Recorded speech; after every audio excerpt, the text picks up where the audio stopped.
क्या आप जानते हैं, केवल वह संपूर्ण रामायण में राम और लक्ष्मण दोनों को 2 बार हराने वाले एकमात्र योद्धा हैं। उसने इंद्रदेव को मार ही डाला था। तब इंद्रदेव की जान बचाने के लिए भगवान ब्रह्मा जी को आना पड़ा। उसके पास दिव्य त्रिमूर्ति, भगवान ब्रह्मा का ब्रह्मास्त्र, भगवान नारायण का वैष्णवास्त्र और भगवान शिव का पाशुपतास्त्र के परम हथियार थे। उसके पास इतनी शक्तियां थीं कि कोई उस समय पर सोच भी नहीं सकता था। इस वीडियो में हम रामायण की इन सभी घटनाओं का पता लगाएंगे।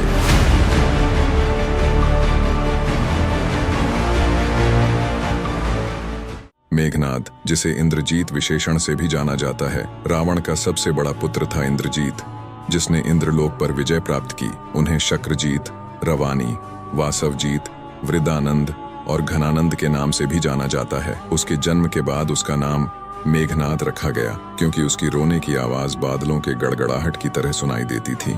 जब मेघनाद का जन्म होने वाला था तो रावण चाहता था कि उसका पुत्र सर्वोच्च हो, ताकि दुनिया में कोई भी उसे हरा ना सके। रावण चाहता था कि उसका पुत्र परम योद्धा और अत्यंत ज्ञानी हो। रावण एक महान ज्योतिषी था। अपने बेटे को अमर बनाने के लिए उसने सभी ग्रहों और नक्षत्रों को ऐसी स्थिति में भेज दिया जिससे उसका बेटा उसकी इच्छानुसार पैदा हो सके। रावण के क्रोध और शक्ति के कारण सभी ग्रह और नक्षत्र उससे डरते थे। अपने पुत्र मेघनाद के जन्म के समय सभी ग्रह रावण की इच्छानुसार स्थिति में थे। सभी ग्रह इस प्रकार संरेखित हुए कि वे मेघनाद की कुंडली के 11वें घर में आ गए। हालांकि शनि ने रावण के आदेशों की अवहेलना की थी और मेघनाद की कुंडली के 12वें घर में स्थित हो गए थे। इस पर रावण क्रोधित हो गया और उसने शनि को दोषी ठहराया। शनि की स्थिति के कारण राजकुमार राम और रावण के बीच हुए युद्ध में मेघनाद को लक्ष्मण के हाथों मरना पड़ा। इंद्रजीत अपने गुरु शुक्र से अनेक प्रकार के दिव्यास्त्र प्राप्त किए।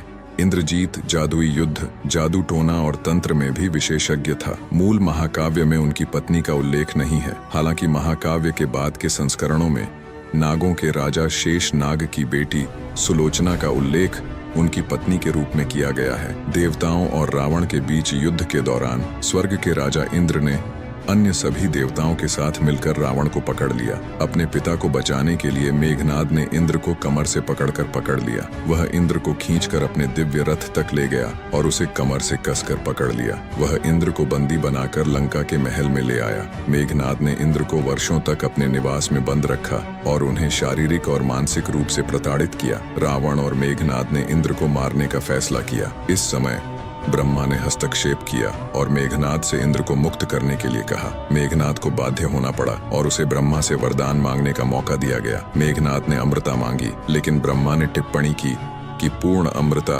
प्रकृति के नियम के विरुद्ध है। इसके बजाय उसे एक और वरदान दिया गया कि उसकी मूल देवी प्रत्यंगिरा के यज्ञ या निकुंभिला यज्ञ के पूरा होने के बाद उसे एक दिव्य रथ मिलेगा जिस पर चढ़कर कोई भी दुश्मन चढ़ सकता है। उसे युद्ध में मार डालो और अजेय बन जाओ। लेकिन ब्रह्मा ने उन्हें सावधान भी किया कि जो कोई इस यज्ञ को नष्ट करेगा वे उसे भी मार डालेंगे। इस युद्ध में मेघनाद की वीरता से ब्रह्मा बहुत प्रभावित हुए और ब्रह्मा ने ही उसे इंद्रजीत, इंद्र का विजेता, नाम दिया। यह भी माना जाता है कि मेघनाद को ब्रह्मा द्वारा एक और वरदान दिया गया था जिसमें उससे यह वादा किया गया था कि उसे केवल एक आम आदमी द्वारा मारा जाएगा जो लगातार 14 वर्षों तक सोया नहीं था। ब्रह्मास्त्र का उपयोग करके इंद्रजीत ने एक ही दिन में 670 मिलियन वानरों को मार डाला। वानर जाति की संपूर्णता को लगभग नष्ट कर दिया था। रामायण में इससे पहले किसी भी योद्धा ने यह सांख्यिकीय उपलब्धि हासिल नहीं की थी। संपूर्ण रामायण में वह एकमात्र योद्धा है जिसने राम और लक्ष्मण दोनों को 2 बार हराया था, जबकि वे दोनों हथियारबंद थे। अस्त्र और जादू की मदद से युद्ध में उन्हें बेहोश कर दिया था। एक बार नागपास्त्र का उपयोग करके और दूसरी बार ब्रह्मास्त्र का उपयोग करके और अंततः लक्ष्मण के हाथों मारा गया। ब्रह्मा और अगस्त्य द्वारा उसे अपने पिता रावण से अधिक शक्तिशाली और श्रेष्ठ योद्धा कहा गया था। इंद्रजीत के पास बादलों के पीछे छुपकर आसमान से लड़ने की विशेष क्षमता थी। इसीलिए युद्ध के दौरान राम और लक्ष्मण दोनों हार गए और सांप द्वारा बांध दिए गए रामायण में इंद्रजीत ने 3 दिनों तक युद्ध किया और लगभग पूरी हो चुकी वानर सेना को मार डाला। युद्ध का पहला दिन राम की सेना के साथ युद्ध में इंद्रजीत ने भयंकर युद्ध किया, लेकिन अंततः अंगद से हार गया। लेकिन वो फिर अदृश्य हो गया।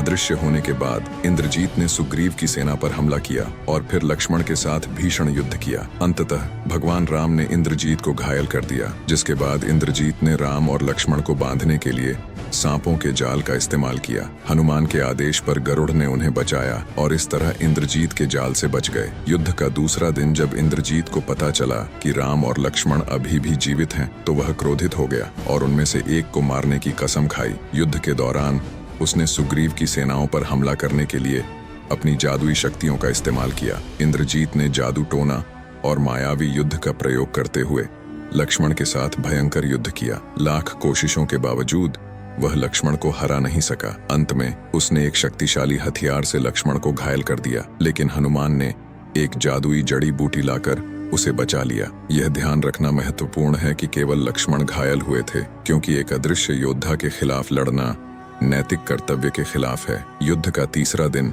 जब इंद्रजीत को पता चला कि लक्ष्मण फिर से जीवित हो गए हैं, तो वह यज्ञ करने के लिए अपने मूल देवता के गुप्त मंदिर में गए, जिससे उन्हें एक योद्धा बनाया जा सके जिसे कोई भी नहीं मार सके। इंद्रजीत के चाचा विभीषण, जिन्होंने रावण को छोड़कर राम के साथ जुड़ गए थे, को अपने जासूसों के माध्यम से अपने भतीजे इंद्रजीत की योजनाओं के बारे में पता चला और राम को सतर्क कर दिया। लक्ष्मण और विभीषण ने यज्ञ नगर में इंद्रजीत का सामना करने का अवसर लिया। जैसा कि वाल्मीकि रामायण में कहा गया है, लक्ष्मण की सेनाओं द्वारा उनके यज्ञ को नष्ट कर दिए जाने और उनकी विश्वासघाती योजना विफल होने पर इंद्रजीत क्रोधित हो गए और मंदिर की गुफा से बाहर निकल गए। अपने चाचा विभीषण को लक्ष्मण के पक्ष में देखकर इंद्रजीत का क्रोध कई गुना बढ़ गया। उसने अपने चाचा विभीषण को लक्ष्मण सहित हमेशा के लिए मारने की कसम खाई और यम अस्त्र को ढीला कर दिया, जिसे वह विभीषण के कथित विश्वासघात को दंडित करने के लिए बचाकर रख रहा था। इस समय कुबेर की पूर्व चेतावनी के कारण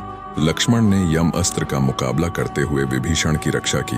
उसने भगवान लक्ष्मण से युद्ध किया, लेकिन वह बुरी तरह से पराजित हो गया और घायल हो गया। अपनी मृत्यु को भांपते हुए उन्होंने दिव्य त्रिमूर्ति के अंतिम हथियार भगवान ब्रह्मा का ब्रह्मास्त्र, भगवान नारायण का वैष्णवास्त्र और भगवान शिव का पाशुपतास्त्र छोड़ा। लेकिन उन्हें यह देखकर आश्चर्य हुआ कि ये सभी हथियार भगवान लक्ष्मण को सलामी देने के बाद वापस आ गए। इंद्रजीत को एहसास हुआ कि लक्ष्मण कोई साधारण इंसान नहीं थे और उन्होंने इंद्रजीत को हराने के मानदंडों को पूरा किया था, यानी यज्ञ में भूल करो और 14 वर्ष से अधिक न सो। इंद्रजीत युद्ध के मैदान से थोड़ी देर के लिए गायब हो गए। शाही महल में रावण के पास लौट आए और घटनाक्रम की सूचना दी। उन्होंने प्रस्ताव दिया कि उनके पिता राम के साथ शांति बना लें, क्योंकि दिव्य अवतारों भगवान श्री राम और भगवान लक्ष्मण पर जीत हासिल करना असंभव है। अहंकार में अंधा रावण अथक और क्रोधित था और दावा करता था कि इंद्रजीत युद्ध के मैदान से भाग जाने के कारण कायर थी। इस आरोप ने इंद्रजीत को क्रोधित कर दिया, जिसने कुछ समय के लिए अपना आपा खो दिया,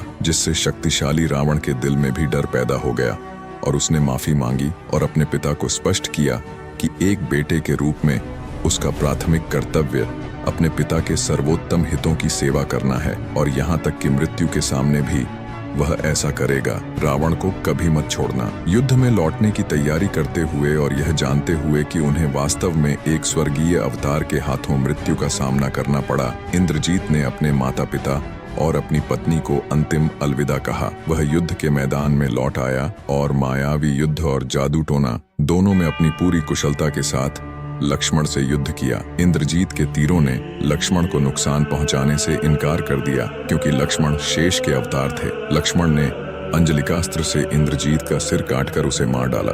यह केवल इंद्रजीत को उसकी अनुमति के बिना अपनी बेटी से शादी करने के लिए शेष द्वारा दिए गए श्राप के कारण संभव हुआ था। इंद्रजीत को मारने के लिए शेष ने राम के भाई लक्ष्मण के रूप में अवतार लिया। उनके वनवास के दौरान 14 वर्षों से अधिक समय तक उन्हें नींद नहीं आई, ताकि वह राम और सीता की कुशलता पूर्वक सेवा कर सकें और इंद्रजीत को मारने के मानदंडों को पूरा कर सकें।